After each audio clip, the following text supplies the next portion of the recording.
مفتی صاحب کلمے کا مقصد کیا ہے؟ کہ اہل حدیث پرانی بات ہے، تقریباً 13-14 سال پرانا واقعہ ہے، اگر ٹائم ہے تو سنا دوں، ہے بڑا دلچسپ۔ ہمارے ایک دوست تھے اہل حدیث، بڑے لال ٹماٹر نا، سرخ جوان آدمی، میں پنجاب میں تھا اس وقت، میرے بیان بڑے شوق سے سنتے تھے۔ آپ کو پتہ ہے جو میرے بیان شوق سے سنتا ہے اس میں کچھ جراثیم پیدا ہو جاتے ہیں۔ تو وہ آئے ایک دن مجھے کہنے لگے کہ مفتی صاحب یار دوسری شادی کر، خواتین سے بہت معذرت جو بیٹھی ہوئی ہیں اس بیان سن رہی ہیں، مجھے کہنے لگے مفتی صاحب یار میں بزنس کرتا ہوں، دکان ہے میری، لڑکیاں بہت آتی ہیں خریداری کے لیے، بہت ٹینشن میں ہوں میں، نظر کی حفاظت بہت مشکل ہے۔ یہ واقعہ میں نے اپنی کتاب میں بھی لکھا تھا، پتہ نہیں چھپا ہے کہ نہیں چھپا، تو کچھ واقعات وہ تصحیح میں جو ہے نا حذف بھی ہوئے ہیں۔ تو میں نے ان سے کہا اچھا، وہ میرے سامنے بیٹھ کے ہر وقت قرآن حدیث ایسے کرتے رہتے، بے تکلف تھے۔ کہنے لگے یار میں کیا کروں؟ میں نے کہا اپنی طرف سے بتاؤں یا قرآن حدیث کی روشنی میں بتاؤں؟ کہہ رہے قرآن حدیث کی روشنی میں بتائیں۔ میں نے کہا اچھا قرآن حدیث کی روشنی میں یہ ہے کہ نبی صلی اللہ علیہ وسلم نے فرمایا، بخاری مسلم کی حدیث ہے، من استطاع منکم الباءۃ فلیتزوج، جو نکاح کی طاقت رکھتے ہیں نکاح کر لے، فإنہ اغض للبصر، نکاح میں نگاہ کو جھکانے کی جتنی طاقت ہے کسی اور چیز میں نہیں۔ اغض کمپیریٹیو ڈگری ہے، اغض من کل شیء، سب سے زیادہ نگاہ کو جھکانے کی طاقت کس میں ہے؟ شادی میں۔ اور شرمگاہ کو حرام کاری سے محفوظ رکھنے کی سب سے زیادہ طاقت کس عمل میں ہے؟ نکاح میں۔ میں نے کہا دیکھو بزرگوں کے بیانات سننے سے بھی انسان کی نظریں جھکتی ہیں اور برائی سے بچتا ہے، تبلیغ میں 4 مہینے لگانے سے بھی یہ فائدہ ہوتا ہے، درس قرآن سننے سے بھی یہ فائدہ ہوتا ہے، تہجد پڑھنے سے بھی ہوتا ہے، لیکن حدیث کہہ رہی ہے سب سے زیادہ فائدہ نکاح کرنے سے ہوگا۔ نہیں آ رہی بات بھائی، کمپیئر کیا جا رہا ہے نا بھائی، آپ بد نظری کے خلاف بیانات سنیں، اس سے بھی فائدہ ہوتا ہے، کسی شیخ و مرشد جو واقعی متبع سنت اس سے بیعت ہو جائیں، اس سے بھی فائدہ ہوتا ہے۔ کیا خیال ہے؟ تہجد پڑھنے سے بھی ہوتا ہے، جہنم کا سوچنے سے بھی ہوتا ہے، بہت چیزوں سے ہوتا ہے، لیکن حدیث کے میں کیا ہے؟ سب سے زیادہ نگاہ کو جھکانے کی طاقت کس میں ہے؟ نکاح میں۔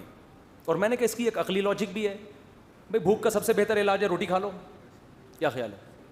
اب آپ بھوک لگ رہی ہے اور آپ بیانات سن رہے ہو کہ روٹی نہیں کھانے کا اتنا ثواب ہے، کب تک سنے گا بھائی آدمی؟ تو میں نے کہا اب آپ ماشاءاللہ ہو بھی لال ٹماٹر جیسے، وہ بڑے سرخ سفید تھے، تو اب آپ ایک اور کر لو، تو اس سے کیا ہوگا؟ نگاہ جھک جائے گی۔ میں نے کہا پھر بھی نہ جھکے، ایک اور کر لو، پھر 4 کرو، پھر میں نے کہا اپنی والیوں کو دیکھنا بھی مشکل ہو جائے گا، پھر وہاں سے بھی نظریں چراتے پھرو گے یار، بس بہت اتنا بھی کوئی نہیں تپڑ ہوتا کہ اگر پھر بھی نہیں نگاہ جھکی جس مطلب یہ ٹھرک ہے، حقیقت بتا رہا ہوں۔ جس کا 4 پراٹھے کھا کے بھی پیٹ نہ بھرے تو اس کا مطلب اس کو کوئی پیٹ میں کوئی مسائل ہیں اس کے ساتھ، تو پھر اس ٹھرک کا علاج پھر تبلیغ میں 4 مہینے اللہ اللہ کی بات سنو گے، اللہ سے ہوتا ہے دین، اللہ کے علاوہ سے نہیں ہوتا، اور سارے نیک پرہیز، تو ٹھرک کا علاج تبلیغ میں بھی ہوگا، جہنم کا سوچنے سے بھی ہوگا۔ میں نے کہا میرے بھی بیانات ہوتے تھے وہاں، میں نے کہا وہاں کے بڑھ جائے کرو، اس میں بھی ہوگا۔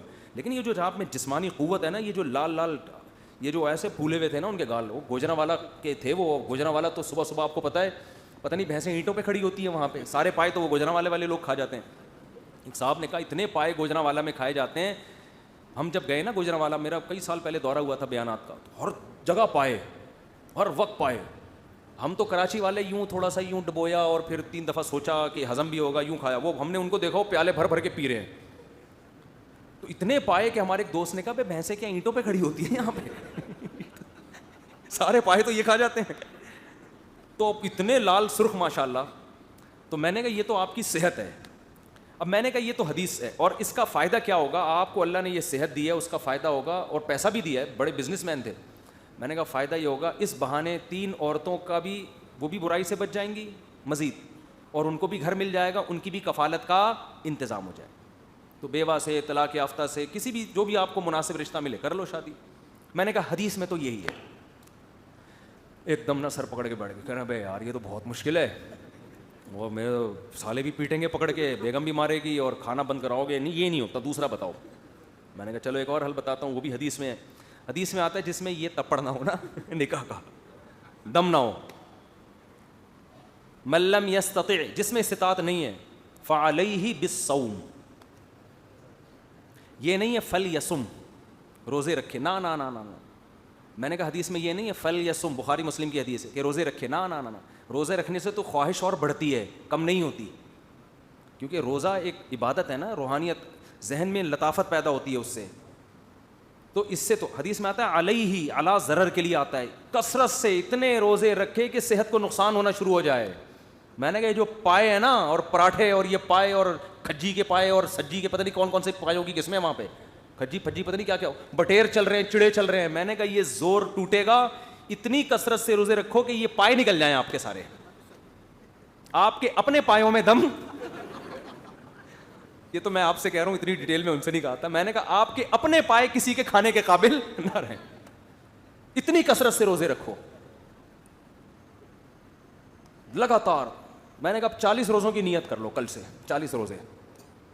اور میں نے کہا روزے کا کوئی اور آلٹرنیٹ نہیں ہے. بعض لوگ ڈاکٹر کہتے ہیں کچھ دوائیں کھانے سے خواہش کم ہو جاتی ہے, کچھ حکیم, کچھ ہومیوپیتھک. بھائی دیکھو, برائی سے بچنے کے لیے 2 چیزیں ضروری ہیں, جسمانی طاقت کمزور ہو, روحانی طاقت مضبوط ہو.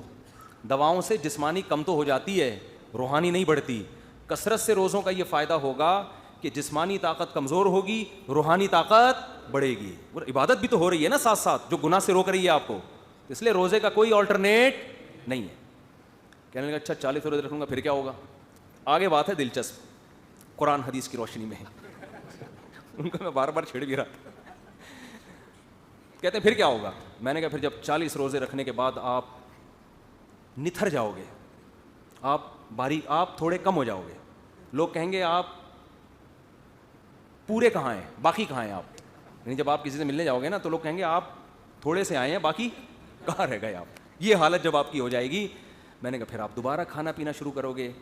اصول یہ ہے کہ جب انسان کا کولیسٹرول بالکل ختم ہو جائے, اضافی فیٹ بالکل ختم ہو جائے اور روزے رکھ کے آدھا ہو جائے, پھر جب کھانا شروع کرتا ہے نا پہلے سے بھی زیادہ مستنڈا ہو جاتا ہے وہ.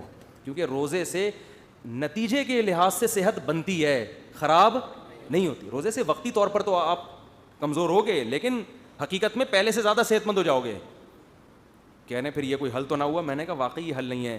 حدیث میں یہ حل ان لوگوں کے لیے ہے جو رشتہ تلاش کر رہے ہوں, جب تک نہ ملے تو کثرت سے روزے رکھیں, جیسے ہی رشتے کا انتظام ہو جائے روزے رکھنا چھوڑ دیں. ان کے لیے یہ حل نہیں ہے جن کا قیامت تک نکاح کا پروگرام ہی نہ ہو, تو مرتے تو روزے رکھ کے مر جائے گا وہ تو. کہیں پھر کیا حل ہے. میں نے کہا قرآن حدیث کی روشنی میں اس کے علاوہ میرے پاس کوئی حل نہیں ہے.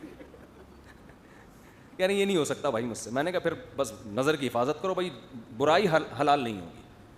میں نے کہا جاؤ تبلیغ میں 4 مہینے لگاؤ, تو اس کا فائدہ ہوتا ہے کہ وہاں تو ان کی بد نظری کا موقع ہی نہیں ملتا, تو تھوڑی سی عادت پڑ جائے گی. قرآن حدیث میں یہی ہے. اچھا بھائی بس بہت ہو گیا یار. گزارش یہ ہے کہ میں کئی کیا کہہ رہے ہیں, میں فالو کروں گا پچھلی آپ اپنے چھوٹے بھائی کے لیے ایک رشتہ درکار ہے. اگر آپ کے علم میں کوئی خوبصورت رشتہ ہو ہے, نہیں آپ نہیں ہے بھائی, میں رشتے نہیں کراتا اللہ کے بندو, میرے پاس کدھر ٹائم ہے رشتے کرانے کا. اتنے لوگ ہیں, یہ تو سنبھالنا ممکن نہیں ہے.